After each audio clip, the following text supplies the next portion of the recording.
அன்னைக்கு நைட் சரியா 11 மணி இருக்கும். தூக்கத்துல இருந்து ஹான் ஜோன் திடீர்னு பயத்தோட எந்திரிச்சான். இது வழக்கமா வர ஒரு கனவு தான். அதே பாட்டு, அதே புரியாத மொழி. ஆனா இந்த தடவை கனவு நல்லபடியா முடியல. அவன் யார் பின்னாடியோ ஓடிட்டு இருந்தான். யாரோ அழுதுகிட்டு இருந்தாங்க. உடம்பு கனமா இருந்துச்சு, அடிப்பட்ட மாதிரி. ரத்தம், ஒரே அலறல்.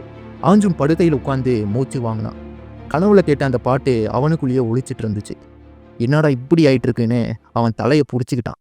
அடுத்த நாள் காலையில அவங்க அம்மா சமைச்சிட்டு இருந்தாங்க. ஆஞ்சூன் ரூம்ல இருந்து வெளியே வந்தான். ஜூன், மறுபடியும் தூங்கலியா நீ அப்படின்னு அவங்க அம்மா கேட்டாங்க. ஜூன் இல்லைன்னு தலையை அசைச்சான்.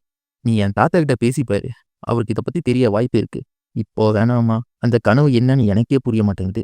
மற்றவங்கள்ட்ட புரியுற மாதிரி எப்படி சொல்றது? நீ நினைக்கிறத விட அவருக்கு நிறைய தெரியும்னு அவங்க அம்மா சொன்னாங்க. அப்படியே கொரியால இருந்து கோயம்புத்தூர் பக்கம் வந்தோன்னா ஒரு கேர்ள்ஸ் ஹாஸ்டல் ரூம்ல ஒரு பொண்ணு சந்தோஷத்துல கத்திட்டு இருந்தா. 79 வியூஸ் செம்பா, இன்னும் 21 வியூஸ் தான் 100 போட. உனக்கு கேக்குதா? அந்த பக்கம் பெட்ல துணி மடிச்சிட்டு இருந்த செம்பா, அடடே வைரல் ஆயிட்டப்போ எனக்கு ரொம்ப பெருமையா இருக்குன்னு செம்பா கலாய்க்க, அதுக்கு மீரா, இது எனக்கு பெரிய விஷயம் செம்பா, பிடிஎஸ் ஃபேன்ஸ் யாருன்னு இந்த மொத்த இந்தியாவுக்கும் ஒரு நாள் காட்டுறேன்னு சவால் விட்டா. டேபிள்ல இருந்த ஒரு நோட்டை எடுத்து மீரா படிச்சா. ஏ செம்பா, கவிதைலாம் எழுதுவியா நீ? கலக்கிறப்போ சும்மா தோணுச்சுடி, சரி விடு, இதை கேபாப் ஸ்டைலில் பாடி ஒரு ரீல போட்டுற வேண்டியதுதான். இந்த வட்டி 100 வியூஸ் கன்ஃபார்ம். அந்த கவிதை அந்த நோட் புக்கில் மட்டும்தான் இருக்கணும்னு செம்பா கோபப்படுற மாதிரி நடிச்சா. மீரா அதை கண்டிக்கவே இல்லை, ரீல்ஸ் பண்ண ஆரம்பிச்சிட்டா. அதே நாள் சாயங்காலம் ஜூன் அவனோட கொள்ளு தாத்தா வீட்டுக்கு போனான். தாத்தா ஒரு மர்ம மனிதனோட மெதுவாக பேசிட்டு இருந்ததை பார்த்தான். தாத்தா ஜூனை பார்த்ததும் சிரிச்சாரு. ஹே ஜூன், உங்க அம்மா என்கிட்ட எல்லாம் சொன்னான். அந்த மர்ம மனிதன் ஜூனை ஒரு மாதிரி பார்த்துட்டு அமைதியாக கிளம்பி போனாரு. வீட்டுக்குள்ள ஜூனும் தாத்தாவும் டீ குடிச்சிட்டே பேசிட்டு இருந்தாங்க. உனக்கு கனவு வருது அப்படி தானே? தாத்தா கேட்டாரு. ஜூன் தலையசைச்சான். ஒரு வித்தியாசமான மொழி, ஒரு சத்தம்.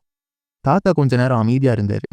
அப்புறம் அவர் ஜூனை கிராமத்தோட கடைசி ஓரத்தில் இருக்கிற ஒரு பழைய மரத்துக்கிட்ட கூட்டிட்டு போனார். இது ஒரு புனித மரம் ஜூன். இந்த மாதிரி மரம் இங்க மட்டும்தான் இருக்கு. நீ இந்த உலகத்துல எங்க இருந்து வேண்டுனாலும் இந்த மரத்துக்கு கேட்கும்னு நம்ம முன்னோர்கள் சொல்லியிருக்காங்க. எல்லாருடைய சத்தியத்தையும் இதை ஞாபகம் வச்சுக்குமாமா. சில பதில்கள் நீ தேடாம இருந்தா தானா வரும்னு தாத்தா சொல்லிக்கிட்டே அவர் கொஞ்ச நேரம் மரத்தை தொட்டுக்கிட்டு இருந்தார். இந்த மரம் சில 100 வருஷமா பூக்குறதே இல்லை. சோகமா தாத்தா சொன்னாரு. ஜூன் வேண்டிக்கிட்டான். என்னன்னு தெரியல, ஆனா அங்கிருந்த காற்று அவனுக்கு பழக்கமானதா இருந்துச்சு. ஒரு பாட்டு ஆரம்பிக்கிறதுக்கு முன்னாடி இருக்கிற அமைதி மாதிரி. சில நாளைக்கு அப்புறம் ஒரு நைட் ஹான் ஜூன் இன்ஸ்டாகிராமை பார்த்துட்டு இருந்தான். அப்போ ஒரு ரீலை பார்த்துட்டு அப்படியே ஃப்ரீஸ் ஆயிட்டான். ஒரு பொண்ணு பாடிட்டு இருந்தான். அந்த புரியாத மொழி, அந்த சத்தம் சந்தோஷமாகவும் மென்மையாகவும் இருந்துச்சு. ஆனால் அவனோட நெஞ்சு இறுக்கமாச்சு. அது அவனோட கனவுல வந்த பாட்டு. அவன் அந்த வீடியோவை திரும்ப திரும்ப பார்த்தான். அந்த ப்ரொஃபைலை பார்க்கும்போது பேரு மீரான்னு இருந்துச்சு. பயோல பர்பிள் ஆர்மி பிடிஎஸ் லைஃப்னு இருந்துச்சு. அவன் தயங்கி அந்த பொண்ணுக்கு ஒரு டிஎம் அனுப்புனான். ஹே, என்ன லாங்குவேஜ் இது? இந்த பாட்டுக்கு அர்த்தம் என்ன? அப்புறம் உங்கள் வாய்ஸ் அழகாக இருக்குன்னு இங்கிலீஷில் மெசேஜ் அனுப்புனான். கோயம்புத்தூரில் செம்பா எத்தனை வியூஸ்ன்னு கெஸ் பண்ணு? மீரா கேட்டா. ஒரு 6 வந்திருக்குமா?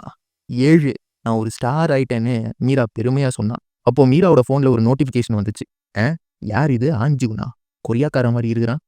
அவன் மெசேஜ் படித்தா. என் வாய்ஸ் அழகாக இருக்குன்னு சொல்கிறான்டி. Wow, 7 views. அதில் ஒன்று கொரியாவிலேருந்து வந்திருக்கா. யாரோ என்னை கலாய்க்க பார்க்குறாங்க. செம்பா ஒரு வேளை உண்மையாக இருக்கலான்னு சொன்னான். மீரா சிரிச்சுக்கிட்டே, ஆமாம், 7 வியூஸில் ஒருத்தன் கொரியாவிலேருந்து பார்க்குறான், அதுவும் டிஎம் வேற பண்ணுறான். நான் என்ன லூசு மாதிரி தெரிகிறேனா? செம்பா, உண்மையை சொல்லு, நீ தானே நீ கேட்க, நான் உன் கண்ணு முன்னாடியே தானடி பான்ட்டுருக்கிறேன்னு செம்பா சொன்னான். அவள் தமிழில் மெசேஜ் அனுப்புனான். யாரிடா இப்படி விளையாடுறீங்க? வேலை இல்லை போல. எனக்கு புரியல, இங்கிலீஷில் அனுப்புறீங்களான்னு அங்கிருந்து ஒரு ரிப்ளை வந்துச்சு. மீரா மூஞ்ச ஒரு டவுட்டாக வச்சுக்கிட்டு, இவன் நிஜமாக தான் சொல்கிறானா, இட்ஸ் தமிழ்னு ரிப்ளை அனுப்புனான். ஹான் ஜூன் மீராவோட மெசேஜை திரும்ப திரும்ப படித்தான். அது அவனுக்கு ஒரு உற்சாகத்தை கொடுத்துச்சு. அவனுக்கு கனவுல வந்த அந்த மொழி என்னன்னு தெரியாது, கேட்டதும் இல்லை. ஆனால் இப்போ அதுக்கு ஒரு பேர் கிடைச்சிருக்கு. அவன் எந்திரிச்சு அவன் கொள்ளு தாத்தா வீட்டுக்கு ஓடினான். தாத்தா ஜன்னல் கிட்ட உட்காந்துட்டு ஒரு கத்தியை மெதுவாக ஷார்ப் பண்ணிட்டு இருந்தாரு. தாத்தா, என் கனவுல வந்த அந்த பாட்டு அது தமிழ். கத்தியை ஷார்ப் பண்ணுறதை நிப்பாட்டினாரு. என்ன சொன்னேன்? நான் அதை ஒரு பொண்ணு பாடுறத பார்த்தேன் ஆன்லைனில். அவள் அது தமிழ்னு சொல்கிறா. தாத்தா அப்படியே ஷாக் ஆனாரு. அவரோட கண்ணு குறுகுச்சு. அப்புறம் அவர் எந்திரிச்சு ஒரு வார்த்தை கூட பேசாமல் போயிட்டாரு. ஹான்ஜூன் குழப்பத்தோட அங்கேயே நின்றுட்டு இருந்தான்.